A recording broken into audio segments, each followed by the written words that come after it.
আমি এই হাদিসটির প্রেমে পড়ে গেছি। আপনি যখন নীরবে ঘরে বসে কান্না করেন, আল্লাহ তখন ফেরেশতাগণদের উদ্দেশ্য করে বলেন, কোন জিনিস আমার এই বান্দার চোখে পানি আনলো? ফেরেশতাগণ বলেন, আপনার বান্দা সুখে নেই, আপনার বান্দা অনেক দিন হাসেনি।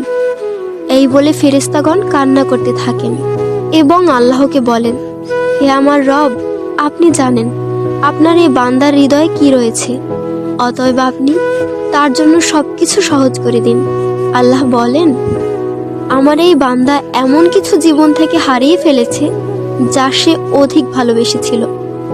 অতএব আল্লাহ বলেন, আমি শপথ করছি, আমার বান্দা তার জীবন থেকে যা হারিয়েছে এর চেয়ে উত্তম জিনিস তাকে এনে দেব, যা দেখে দুনিয়া ও আখিরাতের সবাই বিস্মিত হবে। আলহামদুলিল্লাহ।